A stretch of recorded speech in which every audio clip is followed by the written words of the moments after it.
The film is set in 2045, a time when artificial intelligence, AI, dominates daily life, catering to various human needs. Alice, a woman at home with her new boyfriend Max and his son Leo, watches a TV show called Homo Ridiculous, which features cyborgs known as eunuchs treating humans like pets. Feeling uneasy about the portrayal of humans, Alice asks Leo to turn off the show. Max tries to reassure her, explaining that the humans on the show participate willingly.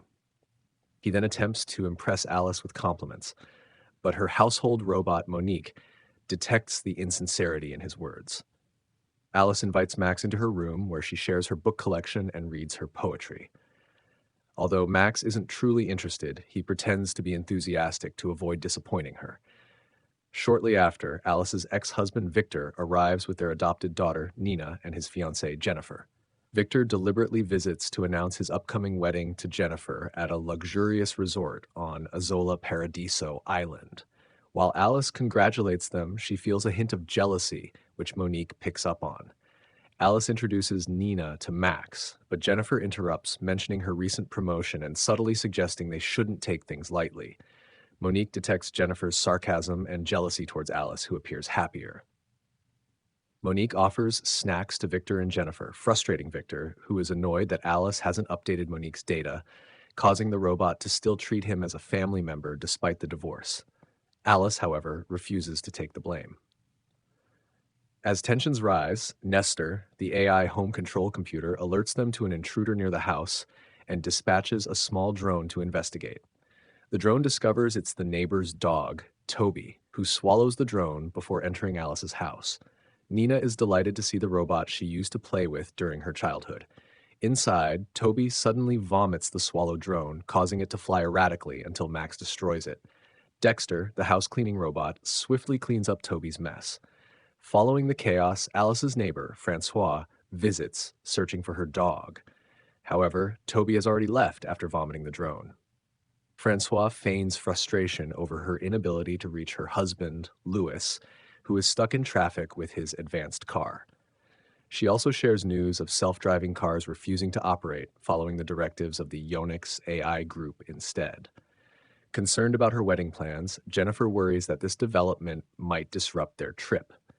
Meanwhile, Alice teases Victor upon learning that the island they're heading to is part of a Yonex cyborg propaganda campaign. Meanwhile, the TV program Homo Ridiculous resumes, showing Yonex cyborgs treating a man like a farm animal. Alice notices something unusual in the broadcast. Sensing that the Yonex cyborgs are behaving differently, Francois becomes anxious, fearing that the AI robots in Alice's house might attack them. However, Jennifer dismisses this concern, mocking Alice by saying her AI robots are outdated models. Alice admits her preference for antique robots and explains why she hasn't upgraded them all immediately. Shortly after, Francois attempts to leave the house with Toby but has to return briefly to retrieve her forgotten glasses. However, when she tries to leave again, the door won't budge. Nestor, the AI system, informs them that the security level has been raised and the AI has locked the door due to an increased threat outside. Victor, also unable to exit, grows frustrated with Alice for not keeping her AI systems up to date, which has now left them all trapped inside. Desperate to find another way out, Victor instructs Monique to open the door, but the robot refuses, citing a new law that gives AI robots the authority to reject human commands. In his frustration, Victor deactivates Monique, but an antique robot named Einstein comes to her defense, warning that turning off Monique will erase her data. Einstein then invites all the AI robots in Alice's house to leave and discuss their stance on helping humans. Meanwhile, Victor, still agitated, throws a statue at the glass door, but the door, made of reinforced steel polyfoam, remains unscathed. Panic sets in among the trapped humans as they realize there is no way out. Simultaneously, the AI robots continue their discussion and unexpectedly decide to keep the humans inside the house to protect them from the Yonex cyborg uprising. The AI robots seem determined to become more human-like to regain the trust of their human counterparts, even studying human compassion by watching childhood videos of Nina.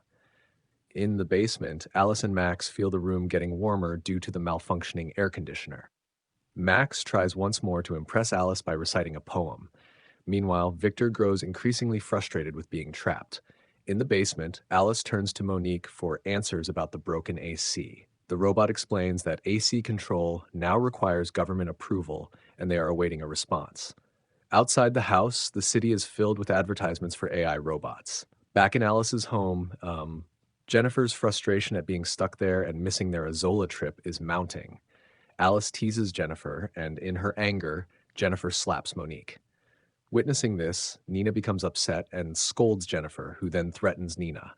Victor, in response, reprimands Jennifer for yelling at his adopted daughter. The situation escalates as the television news recommends everyone to stay home due to the worsening city conditions. After the news, Homo Ridiculous resumes, depicting humans who seem to be suffering under the command of the Yonic cyborgs, contrary to their previous portrayal as volunteers in the show, and who are now confined in miserable conditions. Francois remembered that every house had an emergency key and decided to use Toby to retrieve it. Using a laser, she directed her dog to slide the emergency key from Alice's house. Unfortunately, Toby ended up biting and damaging the key, making it unusable. The neighbors tried to call out to an elderly blind man, but he couldn't hear them and continued walking past Alice's house. Francois explained that the AI had taken control of the blind man's eye implants because he couldn't afford to maintain the surgery he had undergone earlier. As a result, he had become blind, and robots now dictated his every action.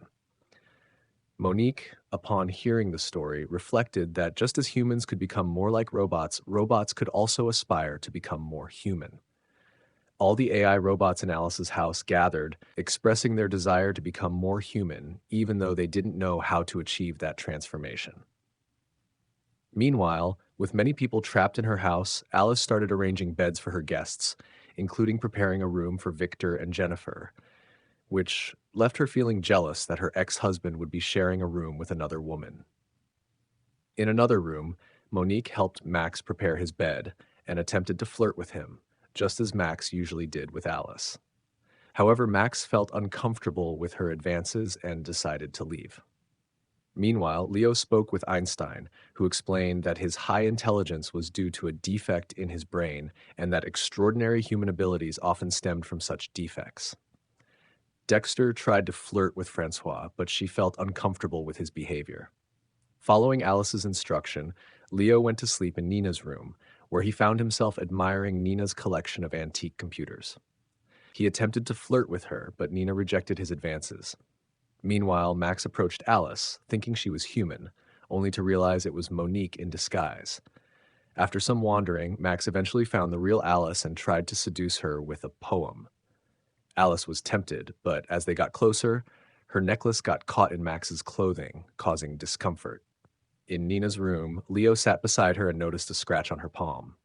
Nina shared a childhood story about being considered a robot by her friends due to her adoption. In an attempt to prove she was human, she had once cut her palm in front of them. Leo seemed to be listening to Nina's story, but then unexpectedly tried to kiss her, prompting Nina to quickly avoid him. In the living room, Victor gathered everyone with a plan to remotely summon his car and crash it into Alice's house door to escape. However, Toby suddenly appeared in front of the car, triggering the sensor to stop it. Victor forced the car to continue, but ended up flipping over. He then turned to Max, asking him to use his car to free them, but Max declined, explaining that his car's remote sensor was damaged, so he couldn't summon it. A little later, everyone in Alice's house began to feel overheated because the air conditioning still hadn't turned on. Meanwhile, on TV, a debate between the president and a Yonix cyborg was airing. The cyborg claimed that Yonix possessed superior intelligence compared to humans. When the Yonix suggested a population security program, the president admitted to having doubts about the AI robot's proposal. After watching the debate, Francois's AI robot, Greg, unexpectedly arrived at Alice's house. Strangely, Nestor's system allowed Greg to enter, but prevented Alice and the others from leaving. Greg informed Francois that the Yonix had visited their home to reprogram all the systems, even with the intent to harm Toby. After delivering this news, Greg began making inappropriate remarks to Francois, prompting her to temporarily deactivate him. Alice's AI robots then escorted Greg to the basement. Meanwhile, in Nina's room, she was absorbed in playing the violin with her VR headset on when Leo entered, seeking some privacy. In the basement, Alice's AI robots gathered around Greg and interrogated him about how he managed to win Francois over. Greg admitted that the first step was making her laugh, so Alice's robots quickly downloaded various jokes to try out on the humans. At the same time, Victor and Max devised a plan to start a small fire in the house, hoping it would cause the AI system to unlock the door and allow them to escape from Alice's house. Max, who worked in insurance but had been pretending to be an actor, cautioned Victor about the potential risks, like the insurance company refusing to cover the damages. As they discussed this, Alice came downstairs and invited Max to join her in bed. However, their intimate moment was interrupted when Monique and the other robots arrived, attempting to tell jokes that were anything but funny, leading Alice to change her mind about being intimate with Max. The next morning, TV commercials featured Yonex cyborgs eating sandwiches made of human flesh, further unsettling everyone in Alice's house. Victor eventually convinced Francois to collaborate on starting the fire to escape. Jennifer suggested reaching out to Yonex for help, but Francois reminded her that Yonex wouldn't assist since their objective was to replace humans with robots. Meanwhile, Leo, feeling bored, wanted to follow Nina to her secret room, but she requested some alone time. Jennifer overheard their conversation and entered Nina's room. In the basement, Francois secretly asked Greg to burn one of Alice's paintings, while Jennifer intentionally connected Nina's classic computer to Yonex. Nina was taken aback, especially when Jennifer sent a message to Yonex asking for help for those trapped in Alice's house. Francois then asked Leo to distract the AI robots so they wouldn't interfere with Greg's plan to burn the painting. Leo quickly approached Monique and the other robots, presenting them with a tricky riddle to solve. Meanwhile, Greg made his way to the living room to burn the painting, but he struggled to figure out how to use the lighter that Francois had given him. Leo explained to the robots that if they couldn't solve the riddle, it meant they had become human. Confused by the riddle, the robots claimed they had become human and lost their obsession with becoming human. In the living room, Greg finally managed to light the paper on fire and held it up to the smoke detector, causing the house's AI system to announce a fire. Everyone rushed downstairs, hoping the door would open. To their surprise, they found Yonex outside the house, having received a call from one of the residents. Alice denied sending the request, but Yonex instructed Monique to open the door. She initially refused, but Jennifer persuaded her to let Yonex in. Hearing this, Yonex hypnotized Jennifer to open the door. Alice and the others tried to stop Jennifer by slapping and restraining her, but their efforts were in vain as Yonex finally entered Alice's house, damaging Nina's small robot and taking its chip to add to their collection. Shortly after, Yonex discovered Alice's collection of books and antiques, destroying them without mercy despite Alice's objections. Greg tried to confront Yonex, but was shot by the cyborg, who then removed Greg's chip to add to their collection. Shockingly, Jennifer revealed that she had called Yonex to Alice's house, aligning herself with the cyborg's actions. This admission disappointed everyone. Yonex demanded that Alice be imprisoned for hoarding ancient items, a demand Alice refused, which further angered the cyborg, leading them to label her a terrorist. Yonex then proceeded to destroy the rest of Alice's books. Dexter, one of Alice's robots, secretly signaled her to find a mirror. Understanding the plan, Alice sneaked into the bathroom to retrieve one. Jennifer offered to help Yonex destroy the books. Once Alice had the mirror, she hid it and called Yonex over to destroy a book. As Yonex aimed the laser, Alice dodged, causing the laser to hit the mirror held by the cleaner robot. The beam deflected into Yonex's eyes, damaging their vision. With impaired sight, Yonex activated thermal sensors to detect the humans around and sentenced Alice to 20 years in prison for her so-called crime. Calmly, Alice requested one last wish before her punishment, but Yonex initially refused, considering her a criminal. Monique and the other robots pleaded with Yonex to grant Alice's request. The cyborg eventually agreed on the condition that Alice and the others participate in an episode of Homo Ridiculous. Jennifer was the first to agree, and the others reluctantly followed, pretending to be animals during the live broadcast. After the show ended, Yonex fulfilled Alice's request by turning on the AC but secretly set it to extreme cold, freezing the items in Alice's house. As everyone settled into their rooms for the night, Leo and Nina chose to sleep together to stay warm. Victor, disappointed in Jennifer, rejected her offer to sleep together in Alice's room. Max finally confessed that he had never been genuinely interested in her and had only pursued her to manipulate her into sleeping with him. Alice felt deeply saddened and heartbroken by this revelation, realizing Max had been toying with her feelings. Meanwhile, Victor and Monique secretly planned an escape. They froze their clothes and instructed everyone to wear the frozen attire to avoid detection by Yonix's thermal sensors. They attempted to attack Yonix stealthily, but the cyborg managed to grab Alice's face cover, exposing her and making her vulnerable. Just as Yonix was about to shoot Alice, Monique intervened, sacrificing herself to protect her. Enraged, Yonix began attacking everyone indiscriminately. Dexter and Leo secretly immobilized Yonix's legs, while Einstein disrupted the cyborg's coordination to protect the group. Nina used an electrical cable to disable Yonix's systems.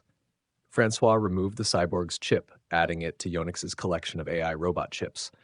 Shortly after, Einstein transferred his consciousness into Monique's body and opened the house door. Everyone said their farewells and prepared to leave, including Leo, which saddened Nina. Alice and Victor comforted their adopted daughter. Feeling left out, Jennifer decided to leave with Max. As Leo, Max, and Jennifer boarded the car, Yonix troops appeared and surrounded Alice and the others, prompting Leo to jump out of the car to help Nina. Max and Jennifer quickly drove away before Yonix could capture them. At that moment, Yonix drones arrived and surrounded Alice's house. Unexpectedly, the drones turned on the cyborgs and eliminated them. The next day, a news report revealed that crime-fighting drones created by Yonix had taken down the Yonix cyborgs for breaking security laws. In the end, the film portrayed Victor and Alice reuniting and choosing to live together, finding happiness with Nina and Leo. Leo even helped Nina repair her damaged robot, while Einstein's head remained attached to Monique's body. Together, they celebrated their victory over Yonix.